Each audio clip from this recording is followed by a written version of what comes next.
దానికి మా వాళ్ళు మేమందరం మాట్లాడుకొని చెప్తాం.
కాదమ్మా మీరు కొయ్యాలమ్మా, మేము దొచ్చమా మిమ్మల్ని తెలియలేదా మీకు?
మా ఒక్క నిమిషం అమ్మా మైక్ మైక్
తెస్తున్నారు.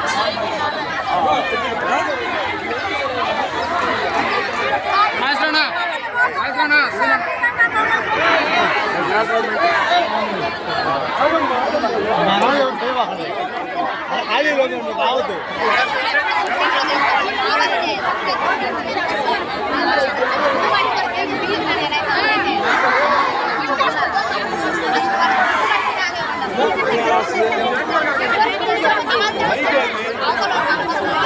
మైక్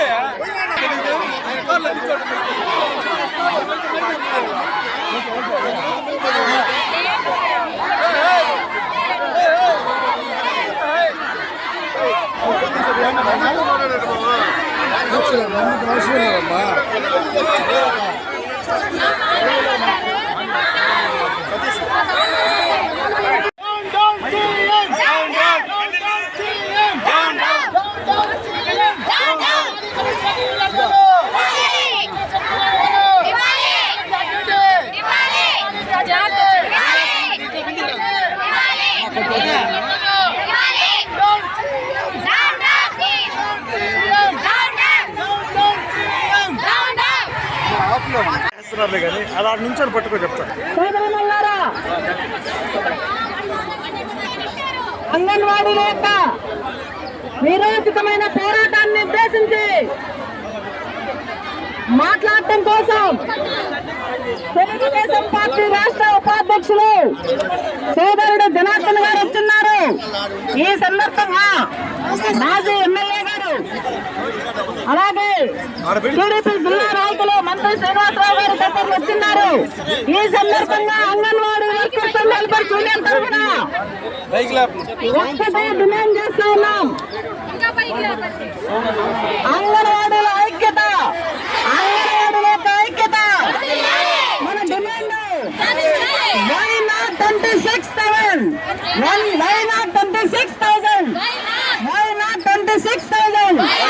ఈ డిమాండ్ కోసం సుప్రీంకోర్టు తీర్పు అమలు చేయమని గత 23 రోజులుగా ఈ రాష్ట్రంలో ఉన్నటువంటి 35 లక్షల మందికి సేవలు నిలిపివేసి 1,10,000 కుటుంబాలు బజార్న పడ్డాయి.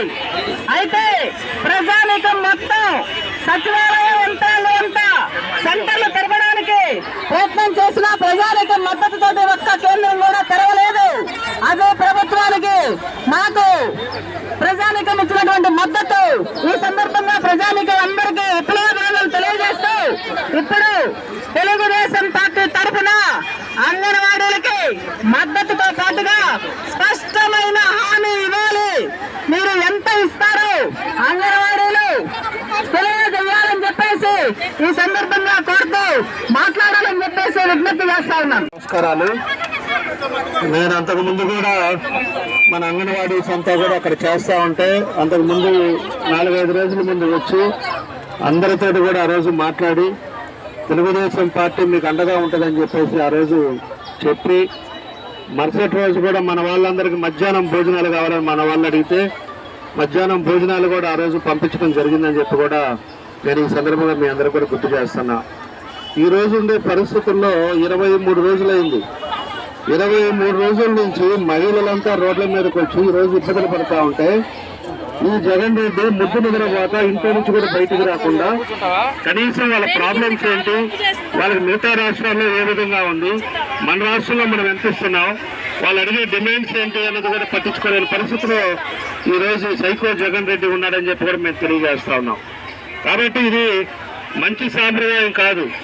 ఈరోజు అంగన్వాడీస్ ఒక పక్క సర్వశిక్ష వాళ్ళు ఒక పక్క, మళ్ళా అక్కడికి వచ్చేలా రిమ్స్ వాళ్ళు ఒక పక్క, తర్వాత మున్సిపాలిటీ శానిటేషన్ చేసే వాళ్ళు ఒక పక్క, ఇంకో 4 రోజుల తర్వాత వాలంటీర్లు కూడా వాళ్ళు సమ్మె చేస్తూ ఉంటున్నారు. 11 లక్షల కోట్లు అప్పులు తీసుకొచ్చి ఈరోజు ప్రజలంతా రోడ్డు మీద పడేసి ఏం చేస్తున్నట్టు అనేది కూడా మేము అడుగుతా ఉన్నాం. మేము కూడా తెలియజేస్తా ఉంది. మన కుప్పంలో కూడా మన చంద్రబాబు నాయుడు గారు కూడా చెప్పారు, మీకు ఉద్యోగాల నుంచే తీయాలి అంటే ఉద్యోగాలు తీసే ప్రసక్తే లేదు. వచ్చే తెలుగుదేశం పార్టీ వాళ్ళ డిమాండ్స్ ఏమున్నాయో తప్పకుండా కూడా చేస్తామని చెప్పి చంద్రబాబు నాయుడు గారు కూడా మన కుప్పంలో మాట్లాడారు. మేము కూడా చెప్పాం, మీరు అడిగే దాంట్లో రీజనబుల్ ఉంది. మీకు అంగన్వాడీ సెంటర్స్ కానీ ఇవన్నీ కూడా ఆ రోజు తెలుగుదేశం గవర్నమెంట్లోనే మీకు అన్ని ప్రాంతాల్లో కూడా ఎక్కువ పర్సంటేజ్లు కూడా చేసింది కూడా తెలుగుదేశం పార్టీ. ఈ రోజు ఈ ముఖ్యమంత్రి వచ్చిన తర్వాత పూర్తిగా రాష్ట్రాన్ని వదిలేసేది బట్టే ప్రతి ఒక్కరు కూడా ఈరోజు రోడ్ల మీదకి వస్తున్నారని చెప్పి కూడా మేము తెలియజేస్తా ఉన్నాం. ఒక పక్క అధికారులన్నా కూడా కనీసం ఇంతమంది వచ్చుంటే కనీసం మన కలెక్టర్ గారు లేకపోతే ఎవరో ఒకరు వచ్చి వీళ్ళకి సమాధానం చెప్పి మేము దానిపైన మాట్లాడతామని చెప్పేదానికి కూడా లేకుండా వీళ్ళ రోడ్ల మీద ఈ విధంగా చేయటం అనేది అది మంచిది కాదని చెప్పి కూడా మేము తెలియజేస్తా ఉన్నాం. పోలీసు వాళ్ళకు కూడా మేము విజ్ఞప్తి చేస్తా ఉన్నాం, అనవసరమైన పరిస్థితులు తీసుకొచ్చుకోవద్దు. ఆ అమ్మాయికి కన్ను చూడండి ఎలా ఉందో, అవసరమా అది? ఆమె కన్ను పోతే అంత అవసరం లేదు. లా అండ్ ఆర్డర్లో మీరు పోలీసు వాళ్ళు కూడా కొంచెం అత్యుత్సాహాలు తగ్గించేసి వాళ్ళు చేస్తున్నది పరిస్థితులు ఎట్లా అనేది కూడా మనం అర్థం చేసుకోవాలి. ఈరోజు పోలీసులు కూడా మీకు అందరు కూడా రిజర్వ్ ఫండ్స్ కూడా తీశారు, మీరు కూడా దాంట్లో బాధ్యులు కూడా మీరు కూడా ఉన్నారు, అవి కూడా గుర్తుపెట్టుకోవాలి. ఈరోజు మీకు రావాలని బెనిఫిట్స్ కూడా తీశారు. ఒక్కొక్క కానిస్టేబుల్ కానీ ఒక్కొక్క ఎస్ఐలు కానీ ఈరోజు ఎంతెంత పోయిందో మీకే తెలిసేది అంతా కూడా. కాబట్టి అందరు ప్రభుత్వ ఉద్యోగాలంతా కూడా ఈ రకంగా రోడ్ల మీద ఉన్నప్పుడు మీరు కూడా ఒక ప్రభుత్వ ఉద్యోగులు కాబట్టి మిగతా వాళ్ళని గౌరవించే విధంగా ఒక పద్ధతి ప్రకారంగా చేస్తే బాగుంటుందని చెప్పి కూడా ఈ సందర్భంగా మేము తెలియజేస్తున్నాం. మేము ఒకటే చెప్తున్నామమ్మా, తప్పకుండా కూడా తెలుగుదేశం పార్టీ రేపు వస్తుంది. మేము మాత్రం మీకు అండగా ఉంటాం. పూర్తిగా మా సపోర్ట్ ఎప్పుడు మీకు ఉంటుంది. మీరు అడిగిన ఏదైతే అడిగారో 24,000 జీతం మనకు పెంచాలని చెప్పేసి అడిగారు. అదేవిధంగా చనిపోయినప్పుడు వాళ్ళ పిల్లలకు ఉద్యోగం కావాలని చెప్పి ఒకటి అడిగారు. అదేవిధంగా ఇంకా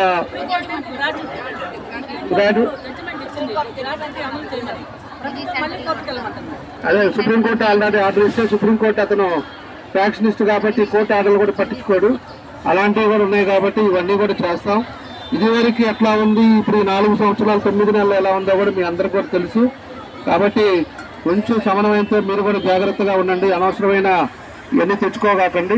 తప్పకుండా మన ప్రభుత్వంలో మాత్రం మీకు అన్ని విధాలుగా న్యాయం చేసే వరకు మేము కూడా చేస్తామని చెప్పి కూడా మీ అందరికీ తెలియజేస్తా ఉన్నాం. అందరికీ నా నమస్కారాలు. ధన్యవాదాలు తెలియజేస్తున్నా. ఒకే డిమాండ్ క్లారిటీ రాలేదు మాకు. రేపు 5వ తారీఖున కనిగిరి చంద్రబాబు నాయుడు గారు వస్తా ఉన్నారు.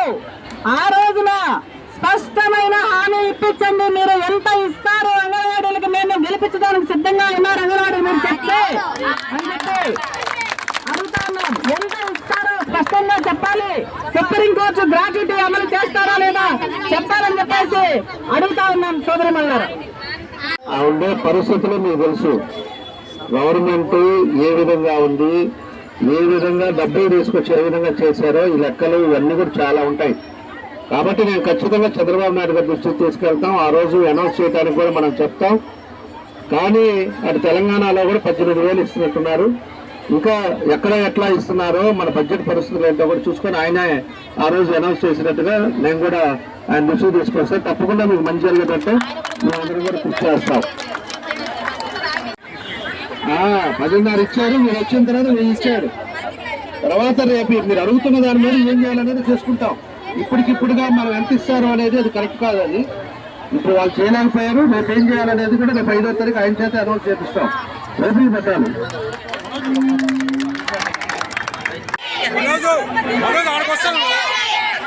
ఆడుకొస్తాను